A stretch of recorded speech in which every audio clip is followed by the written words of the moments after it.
Hello. In this discussion, I'll be continuing our discussion that was covered in the first topic around the historical context of human-computer interaction. This is an interesting thing in part because we kind of need to understand the history of a thing so that we can kind of predict to some extent where it may be going as well.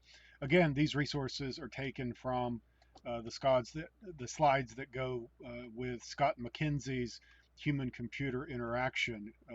It's an excellent secondary source for this course, or eventually likely will become the primary source because it's an excellent book. However, it is not required at this time. So, moving into our discussion of historical events, in 1982, the ACM Special Interest Group associated with computer human interaction was formed. And that's essentially the birth of HCI in 1983.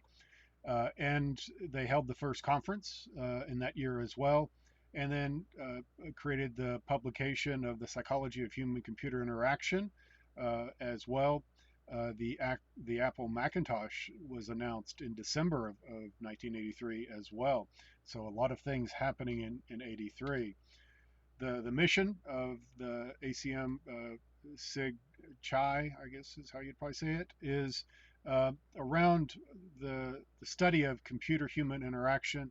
It was at the time the largest association of professionals wanting to research and practice HCI.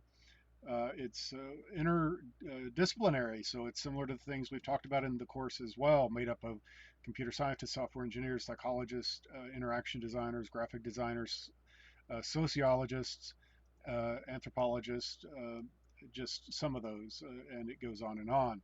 And they're brought together with the shared goal of enhancing and extending the way that computers interact with us. This is their website from then and taken from Wikipedia. And the number of conference publications, so as you can see, continues to grow, at least as far as the number of submissions. It looks like they're holding the, the, the articles that are being published at a relatively lower rate, probably because of space, and also generally you may not be able to present them all. So again, you can see it is quite large. Um, and so the book that I just mentioned, the Psychology of Human-Computer Interaction, was published by Card, Morin, and Newell, uh, and it basically comes from some of the work they did at Xerox PARC, which was the Palo Alto Research Center in Applied Information Processing Psychology Project, AIP. And the mission of that project was to create an applied psychology of human computer interaction by conducting requisite basic research within a context of application. So, researching it while you're using it. And there was an emphasis on modeling via the keystroke level model, and connects low level human processes in experimental psychology to human interactions with computers. So, an interesting book. The model human processor was something that came out of that, which is around a model of trying to model us as though we were the processor. So our eyes and our ears are sensory inputs for perception, for processing, for the processor. The brain is the cognitive processor, short-term memory and long-term memory. Arm, hands, and fingers for motor responses.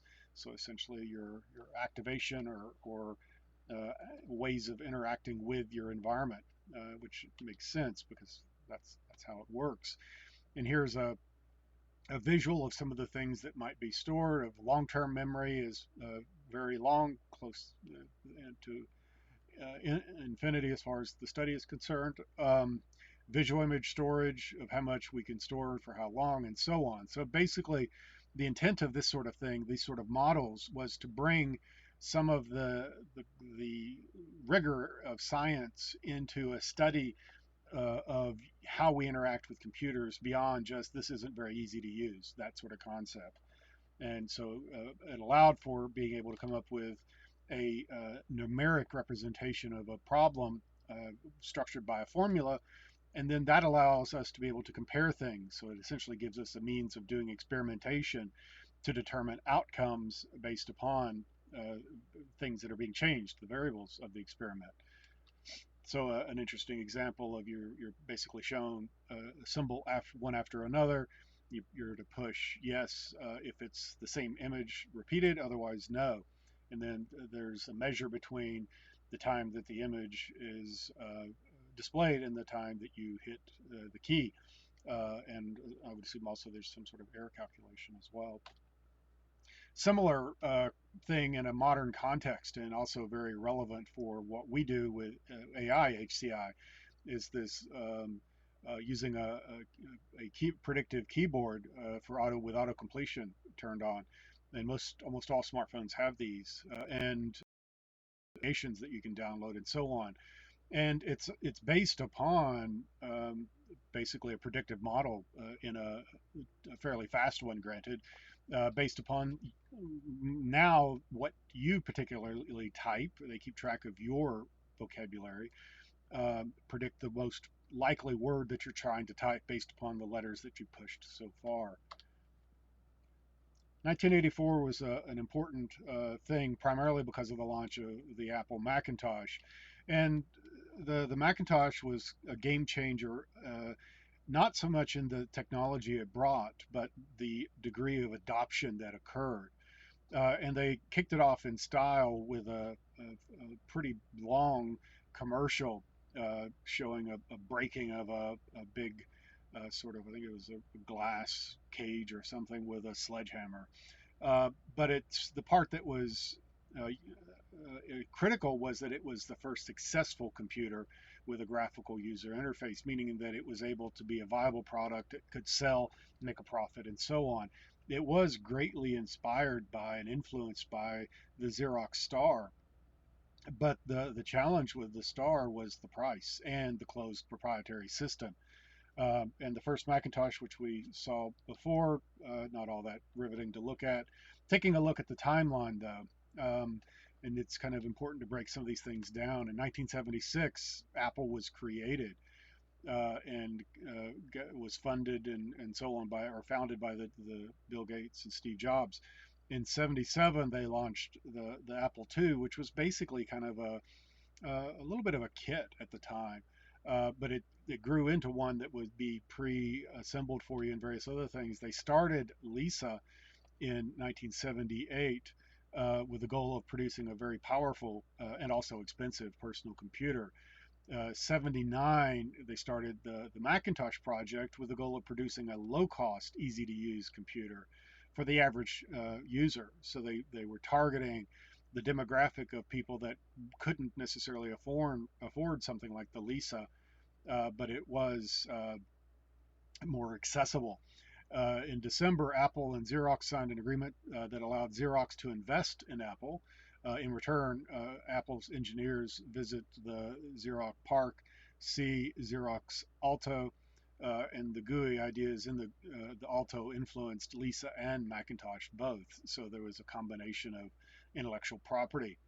In 1980, Apple goes public with initial IPO. In 81, Xerox Star launched at the National Computer Conference in Chicago. The members of the Lisa team were there and did Star demos. They decided to revamp the Lisa interface to be icon based, so bringing it more in line with what the Mac would end up being. In August of 81, the IBM PC was announced, and it was highly successful as well. But it was the traditional command line text based interface. There wasn't a GUI at the time, so no graphical user interface. Everything would be, by today's terms, would look like, a DOS prompt, very much this, but large and very unforgiving, right? So that is what you would boot up to, is literally a blinking cursor. Um, and so that's the biggest difference. At the point that you start laying a GUI on top of that, it becomes much more accessible. You don't have to know all of the keywords and all of the commands to do stuff, not to mention you can actually use the mouse and click on things. So in 82, the Lisa and Macintosh continue their development, but there's a bit of a kind of competition between the two projects, which is ended up being a little bit problematic because in January, Lisa was released.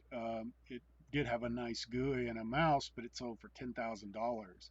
$10,000 in '83 was a lot of money. It's still a lot of money today, but it was a great deal of money in 1983. It was also the sales were challenged by kind of the teasing that the Macintosh was coming. So people that might have spent the $10,000 decided to hold off, and rightly so, because by the January of the next year, Macintosh is being released and selling for a fourth of that price. So the whenever you're dealing with economics, $2,000 and 500 was a fair amount of money in '84 uh, compared to what it is today, and it's still a significant amount of money, but it's much more attainable for people than it would have been for $10,000 per PC. Then in 2020 there was the 40th anniversary of the Chai, which is the special interest group that was created. So it's been around for 40 years, so pretty impressive. Um, so the HCI has continued to grow. Here's an example of things that might have been an early research topic, such as what sort of menu organizational structure is the most effective and efficient from a time perspective of giving somebody the assignment, click on whatever village, and how long does it take them to get to it and find it, and so on. So one example, and some various conferences that have been sponsored by SIG Chai over the years, um, and you can see that it's growing strong.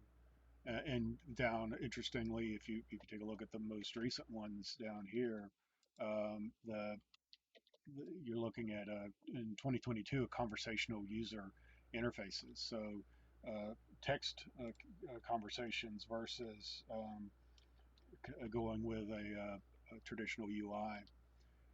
Some resources, and these are pretty good resources in general. You might want to hang on to them. Google Scholar, and this is the Canadian do.com for the US, primarily because the slides are taken from a Canadian author.